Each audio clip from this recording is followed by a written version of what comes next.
Welcome to Hub City Spokes. We're doing a micro season with Lubbock Cultural Arts Foundation. We're getting to know the arts community here in Lubbock, Texas. And I have with me one of the best known jazz musicians in town, Joy Harris, like my personal favorite. Shouldn't probably say that, but Well, thank you. how have you been? I've been well. Yeah. Surviving just like everybody else, you know? Oh yeah, I hear you. Yeah. Okay, so I don't know that I actually know the story, but how did you get started playing the bass? The bass guitar, that's an interesting story. So I started whenever I was like 4, playing piano, taking piano lessons, learning music and all that good stuff, playing at church, and did the band thing in school. I was a percussionist, playing drums. And whenever I got into high school, some friends of mine and we had this like garage kind of, first it was like a praise and worship band, but then our bass player quit. And I've always wanted to play bass, and I was playing keys in that band.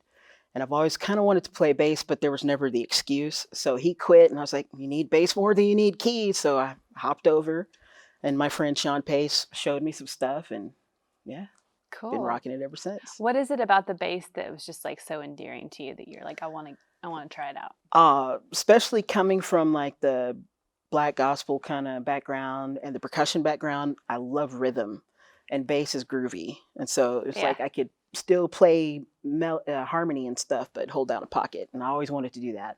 And So plus, cool. you know, you can jam around. Yeah. You can move around with the bass more than you can with keyboard, you know? Yeah, for Yeah, sure. yeah.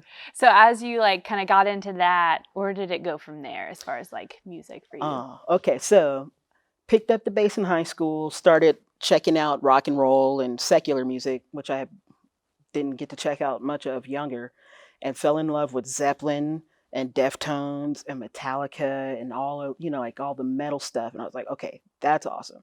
So stuck with it through high school, and then went to tech, studied some music, percussion performance, but I was very active in the jazz program there too. So I played in the jazz bands and the steel drum bands, and, you know, just really get in the shed and hone my craft, and then started playing on the road with different Texas country bands and getting to see that side of the music scene. And I was like, okay, yeah. So I call my bass, her name is Vicious, and she's my axe. She's how I'm carving my way through the world. You know? I love yeah, it. Very cool. Nice. What's it like traveling around and doing music or doing music here? Like what, I've always been curious to be a musician. Okay. So for me, traveling is one of the best perks of being a musician, because if people are going to have music, it's probably a light atmosphere, more of a party kind of hang, meet new people, go on wild adventures, you know, just meet somebody that day in a random city or a random country. And it's just like, we have no plans. I can't make any plans. Let's just see what happens. And every day's an adventure. Yeah. So I really love that part of it. And meeting cool people, getting all the musician stories from being on the road that inspires songs, you know. Yeah, for sure. Yeah. So you grew up in Lubbock, right? Yes. So what about Lubbock has kind of, you know, kept you here playing? Like you obviously love the Lubbock music scene. What is it about it that you like so much? Lubbock to me is very unique. It's kind of a hidden gem, and I'm nervous because now I think people are going to start finding out about it, but it's cool. It's a hidden gem. It's been known before as an incubator. So musicians or artists start here, and the community is so supportive and they love their music. And so they let you kind of be you. Everything that I've gone through, all the musical transitions I've gone through, Lubbock has supported me. You know, it doesn't matter if I was playing with the symphony or if I was jamming out with the, you know, a heavy metal band or playing jazz. They've always been supportive, which I think is so valuable because it's let me become more well-rounded as a musician and versatile, which if you're going to be an artist is important, or else you'll starve. So they've, you know, let me test my wings, test my boundaries and all the different directions that I wanted to, and always been supportive. And my family's here. I come from a big family, and my mom's here, and all my younger siblings, my nieces and nephews. So that definitely keeps you grounded here. I bet they love watching you play. Oh, it's fun. It's so cool. Well, it's fun, yeah. So we recently did our video announcing that Lubbock is music friendly. They've been designated music friendly. I told you that your ending, you've got to watch the video all the way through, because her ending is the reason why we ended it. It's awesome. It's like the perfect like feeling for, you know, just Lubbock music and whatnot. What was it like whenever you found out we got that designation? I was very excited, especially in the midst of all of this craziness that's going on in the world and me having to, spending a long time not being able to go play a gig. And I was like, man, okay, so what's this going to look like when we finally come out of all of this chaos? And then Stacy Keith got a hold of me and let me know about what was going on. I was like, oh, this is awesome. So this is like the perfect time where everybody's like, no, we're down. It's like, no, we're building, Yeah, like yeah, I love laying that. that foundation. Like, okay, so whenever we can do this, we're going to put all the stuff together and boom.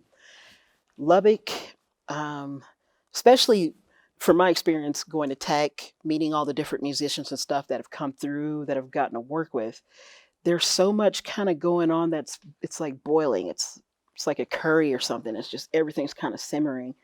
And now it's with the music friendly designation, it's like an opportunity to strut, to peacock, Mm. like, hey, y'all didn't know this is here, but this is here, Yeah, Yeah. yeah, for sure. Yeah. So if someone's coming to Lubbock and they want to check out the music scene, we've got live music almost everywhere, but where would Right. you tell them to maybe check out?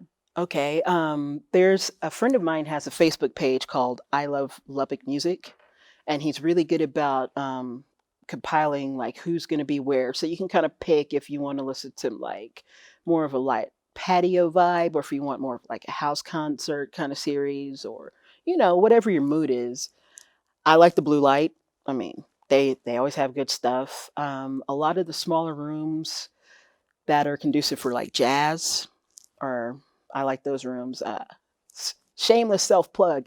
I play Wednesdays at Berkeley Hill, so Oh, if cool. you're looking for like a wine kind of chill evening Yeah, from 6 to 9 on Wednesdays, I'm over there. very cool. Um, oh, there's just Yeah, for sure. so much. Yeah. So with Lubbock being kind of like this hub for musicians, obviously like Buddy Holly, Mac D. I mean, there's Yes. just so many Hmm. names. Hmm. I'm curious what it's like being a musician in Lubbock. Like, I feel like there's some kind of like legacy, for lack of a better word, or like, Hmm. yeah, some kind of like cool, like it's almost like a family tie you guys Yes. have together. Yes. So, my perspective on being incubated here is like you were mentioning the legacy. All of those guys, Holly, Ely, Mag Davis, all of those legends that kind of laid the groundwork here. It's cool because a few years ago, or over a decade ago, Lubbock celebrated its centennial. Mm. And so they brought back a lot of the musicians who are still around and accessible to do that. And it's cool to see like it's like they're passing them, kind of like passing a baton, but they're still doing their thing. But they're like, okay, we built this for you. What are you going to do with it? And I'm Yeah. like, okay, Yeah, right? and I'm like, It's like cool. that the wheels start turning. You're Yes. like, okay, Hmm. this And is cool. it's also cool to get to actually, like, if there's a gig or something where they're present, talk to them, Mm, share their stories, get their wisdom, their perspective. It's nice. for sure. It's like talking to your uncles or your aunties. There's Yeah. like, don't do this. That's cool. Watch out for that. Yeah. Yeah, yeah. So, what would you say then to the next generation? So, if you've got somebody who's maybe they're in high school and they just picked up a bass, Hmm. or they just love music and they want to become a musician, Hmm. how can they do that here? Okay. Step one, I would say, is shed, which musicians, that's slang for practice. You want your craft to be strong. You want to represent yourself well. So if somebody was going to pick up a bass, since that's my instrument, make sure you're the best bass player you could be. So there's no doubt Mm, about your abilities or where you're going to be. So hone, practice is important. There's different ways of practicing. You can go the more academic route with all the theory and all the books and stuff, and that's good. I have a strong foundation in that, but don't underestimate the value of learning how to play, just playing with anybody, because mm, that's where you get your instincts from. mm. You need good instincts. So play with people, jam with people, play with people who play different styles of music than you. Just get as much of it as you can, because there's a whole bunch of stuff here. And then go to jams. We Whenever I first started playing bass, there was a club here called Einstein's, and they had an open jam on Tuesdays, I think it was. And I'd get in there. I was 17. I don't know if I should have been there, but I think they let you play if you're or come in if you were jamming. and then you meet the community, and then people look out for like, hey, she's trying to do this. Hey, you should play with these guys, and then you just start the networking, and Yeah. everybody is very supportive. Yeah, Hmm. it's cool to get to feed off of people and Hmm. kind of like you said, you develop those instincts. Hmm. So whenever you're playing with someone else, I'm curious, what is it that you're developing in regards to instincts? Is it like if they go a different way with the Hmm. song or okay, Yes. cool. So everybody interprets music different, which I think is great because you could have the same song, and if you had 10 different artists, you would have 10 different interpretations. But you know the essence, you know, like the thesis of the conversation is this, but there might be this point. And instead of fighting that point, like if somebody, for example, talk about some Texas blues, Stevie Ray Vaughan, his tune Cold Shot. You know, a lot of guitar players,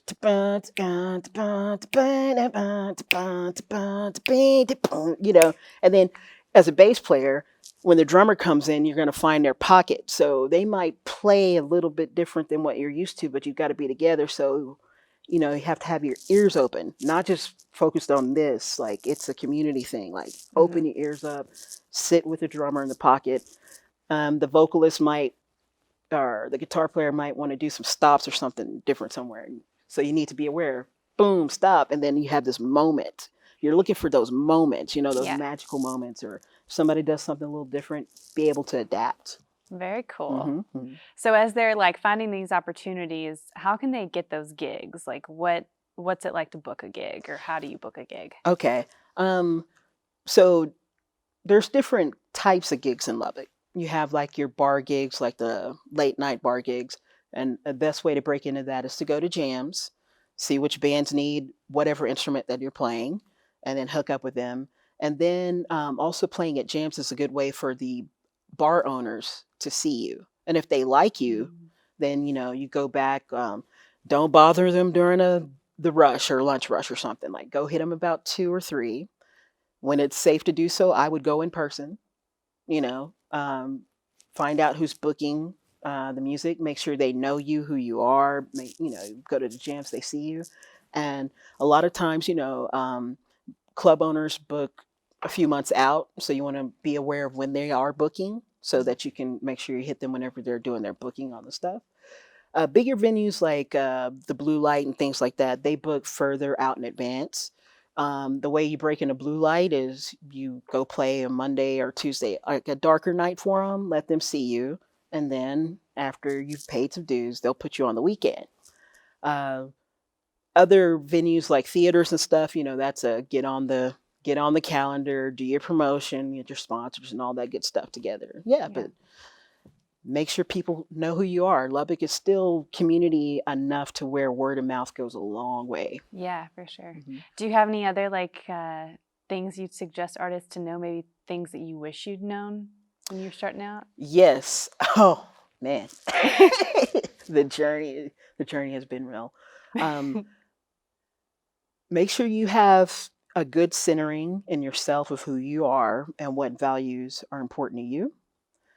And hope, you know, don't let people pull you away from your essence. It's good to experience other things, but stay true to you. Whenever you're playing on the road, make sure you know where you're staying, where you're playing, sound check, and how much you're getting paid. And really, and it's something that I experienced, but embrace the older generation. Hmm. A lot of times there's a kind of a tiff between like the older cats and the younger cats because the younger cats want to prove themselves, and they're just like, "You don't know what you're doing." But listen to their stories because they Yeah. can warn you about Right, like, right. hey man, this guy or this venue, make sure you don't plug into that outlet. You might shock yourself, you know, things like that. Yeah, those are good things to Yeah, know. yeah, yeah, Wise words from Joy Harris, y'all. There we yeah. go. Don't electrocute Yeah. yourself. Yeah, cool. So, what's coming up for you? If somebody wants to check out your music, how can they do that? Okay. So during this pandemic time, I've been doing learning more about the tech side of things. I'm more of a live performer. I like the interaction of a crowd, the energy, you know. But I've really been trying to figure out how to still convey the same energy, even though it may be videotaped or it may not be live, and I may not get that same energy coming back. And a way to do that has been doing some co-writes. A friend of mine, her name is Hannah Jackson. She's an awesome vocalist. She's got a whole bunch of music out. Check her out. Um, we wrote this tune called Smile together. And during this pandemic time, everybody's been kind of anxious. The chaos is going down. And we just wanted to put some positivity, some light out into the world. And I can't remember where I read the study, but I read somewhere where the act of smiling releases dopamine. So even if you're very angry, you'll be cracking yourself up because you're smiling, even though you're very not happy. But so the tune is kind of based around that idea of even though things are crazy and there's chaos, you could find that inner joy, haha, to do that inner joy in yourself and stay centered and smile and it'll be okay. Especially being in West Texas. West Texans have a strong pioneering spirit, grit, and Yeah. you know, we'll figure it out. Yeah, for sure. We'll I figure love it out. that though. I love that you are finding a way to make everybody, you know, feel that connection to the arts, to the music, and bringing joy into a time that's, you know, hard. Yes, and also with the tune "Smile" and learning the tech side. If you check out my Facebook page, a couple of weeks ago, I put up a live stream, and it's one of the songs that's in that live stream. So just check it out. Oh, sweet. Yeah, Yeah. you'll make sure to check it out Yeah. on her page. Thanks again for being here. Really appreciate it. Thank you so much for thinking of me for this. Of course. For more art events and things to do in the Hub City that relate to our art scene, check out LubbockCulturalArts.org.